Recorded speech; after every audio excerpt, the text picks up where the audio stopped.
Assalamualaikum warahmatullahi wabarakatuh. Perkenalkan, nama saya Hana Syahamidah. Saya dari 1047 akan mengerjakan tugas ekonomi saya.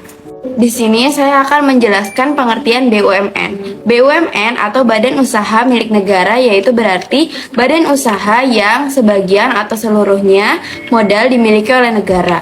Kalau BUMD, yaitu Badan Usaha Milik Daerah, adalah perusahaan yang sebagian atau seluruhnya dikelola oleh pemerintah daerah. Ada juga BUMS, yaitu adalah badan usaha milik seseorang atau sekelompok orang yang berorientasi laba.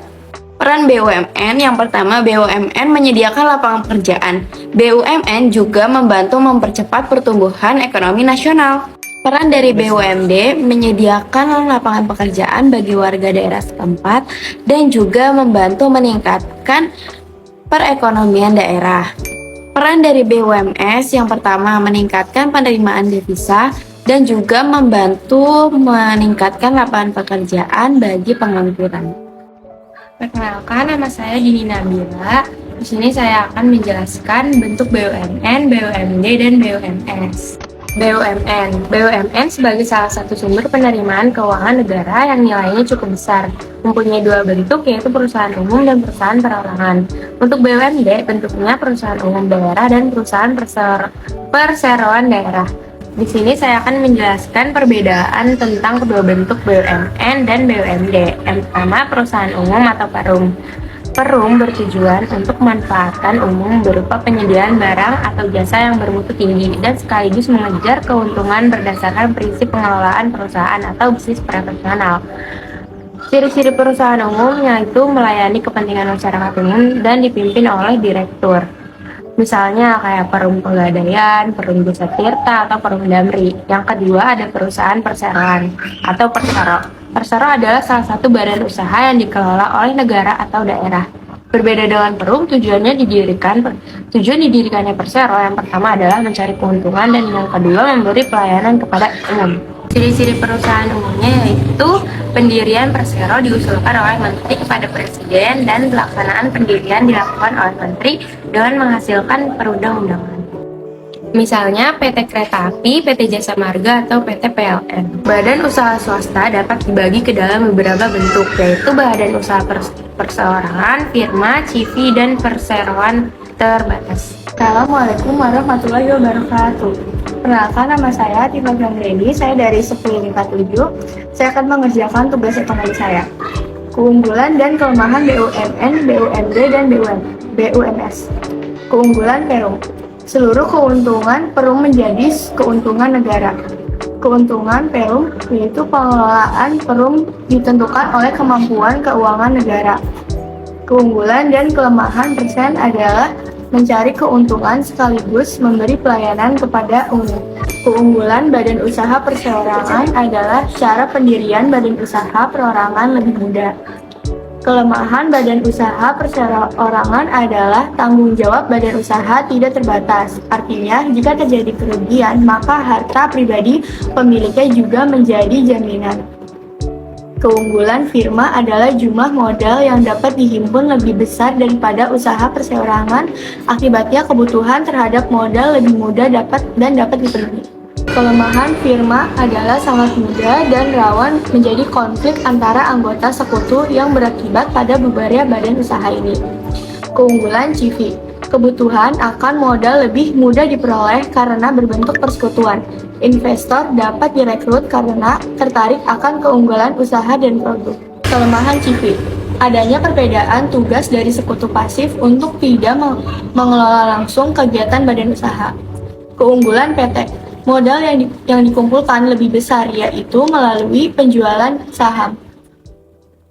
Kelemahan CV adalah saham-sahamnya mudah diperdagangkan sehingga mudah menimbulkan spekulasi. Perkenalkan, nama saya Naura Rehana dari 10 MIPA 7. Koperasi adalah badan usaha perorangan, orang-orang, atau badan hukum koperasi yang melandaskan kegiatannya menggunakan prinsip koperasi. Tujuan koperasi yang pertama, memajukan kesejahteraan anggota pada khususnya dan masyarakat pada umumnya. Yang kedua, ikut membangun tatanan perekonomian nasional. Fungsi koperasi yang pertama mengembangkan potensi, yang kedua berperan aktif, yang ketiga memperkokoh perekonomian rakyat. Asas koperasi yang pertama asas kekeluargaan, yang kedua asas gotong royong.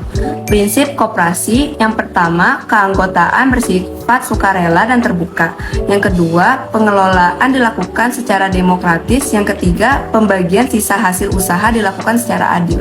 Landasan koperasi Indonesia yang pertama landasan ideal, yang kedua landasan struktural, yang ketiga landasan mental, dan yang terakhir landasan operasional. Perkenalkan, nama saya Roni Handayani dari kelas 10 MIPA 7. Lambang koperasi yang pertama ada rantai yang melambangkan kokohnya persahabatan, yang kedua ada roda bergigi yang melambangkan upaya keras yang ditempuh secara terus-menerus, yang ketiga ada kapas dan padi yang melambangkan kemakmuran rakyat, yang keempat ada timbangan melambangkan keadilan sosial, yang kelima ada bintang melambangkan Pancasila sebagai landasan koperasi, yang keenam ada pohon beringin yang melambangkan sifat kemasyarakatan, ketujuh ada koperasi Indonesia melambangkan kepribadian rakyat, dan yang kedelapan ada merah putih yang melambangkan sifat nasional Indonesia yang cinta tanah air. Rapat organisasi koperasi. Yang pertama ada rapat anggota. Rapat anggota menetapkan hal-hal sebagai berikut. Yang pertama ada anggaran dasar, kedua kebijaksanaan umum, ketiga pemilihan, dan keempatnya rencana kerja. Yang kedua ada pengurus. Tugasnya mengelola koperasi dan usaha, menyelenggarakan rapat anggota, memelihara daftar buku anggota dan pengurus.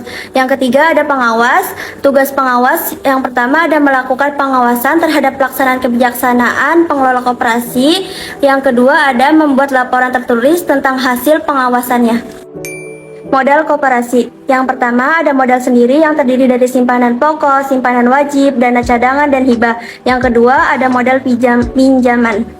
Jenis koperasi. Yang pertama berdasarkan bentuk usaha, terdiri dari koperasi simpanan pinjaman, koperasi serba usaha, koperasi konsumsi, dan keempat koperasi produksi. Yang kedua ada berdasarkan keanggotaannya. Yang pertama koperasi unit desa, kedua koperasi pegawai publik Indonesia, dan ketiga koperasi sekolah. Yang ketiga berdasarkan tingkat kebutuhannya. Yang pertama ada koperasi primer dan kedua koperasi sekunder. Perkenalkan, nama saya Kaisar Ramadan dari kelas 10 IPA 7. Saya akan melanjutkan materi dari Runi Handayani. B. Sisa hasil usaha. Sisa hasil usaha atau SHU merupakan pendapatan koperasi selama 1 tahun dikurangi biaya, penyusutan, pajak, dan kewajiban lainnya pada tahun yang bersangkutan. Penggunaan SHU. SHU koperasi dibedakan menjadi 2 macam, yaitu ada SHU yang berasal dari anggota dan SHU yang dari pihak ketiga. SHU dari anggota. SHU yang berasal dari anggota akan dibagikan untuk tujuan berikut. 1. Untuk cadangan koperasi modal. 2. Untuk anggota sebanding dengan jasa dan usaha yang diberikan. 3. Dana pengurus. 4. Dana pegawai. 5. Dana pendidikan. 6. Dana sosial. 7. Dana pembangunan daerah kerja. SHU dari pihak ketiga bukan anggota SHU dari bukan anggota akan dibagikan untuk tujuan berikut, yaitu yang pertama ada cadangan koperasi, yang kedua dana pengurus, ketiga dana pegawai, keempat dana pendidikan koperasi, kelima dana sosial, dan yang terakhir ada dana pembangunan daerah. C. Koperasi sekolah. Pengertian koperasi sekolah. Koperasi sekolah merupakan gerakan koperasi yang berada di lingkungan sekolah. Anggota dan pengurus koperasi sekolah adalah semua warga sekolah di sekolah tersebut. Koperasi sekolah tidak berbadan hukum. Koperasi sekolah dapat didirikan pada berbagai tingkatan sesuai jenjang pendidikan. Misalnya koperasi di sekolah dasar, di sekolah menengah pertama, di sekolah menengah atas, dan bahkan ada di madrasah aliyah. Berkat koperasi sekolah, alat perlengkapan belajar dapat diperoleh dengan mudah, cepat, dan harga terjangkau. Koperasi sekolah dapat didirikan untuk tiap jenjang pendidikan. Tujuan koperasi sekolah yang pertama yaitu ada mengembangkan rasa tanggung jawab, disiplin, setia kawan, berjiwa demokratis siswa dan siswi. Yang kedua, mendidik dan memelihara kesadaran hidup, bergotong royong, dan sedia kawan. Selanjutnya ada ciri koperasi sekolah. Yang pertama ada anggota koperasi terdiri dari siswa dan siswi SD, SMP, SMA, SMK, dan yang sederajat. Yang kedua yaitu ada keanggotaan berlangsung atau berlaku sama pihak yang bersangkutan menjadi siswa. Syarat keanggotaan dalam koperasi sekolah yang pertama itu ada anggota koperasi sekolah adalah seluruh siswa di sekolah tersebut. Yang kedua, setiap anggota mempunyai hak yang sama. Jenis usaha koperasi sekolah yang pertama ada usaha simpan pinjam, yang kedua ada usaha pertokoan, yang ketiga ada usaha kafeteria, dan yang terakhir ada usaha pelayanan. Perangkat organisasi koperasi sekolah. Koperasi sekolah juga mempunyai perangkat organisasi koperasi, meliputi rapat anggota, pengurus, serta badan pengawas.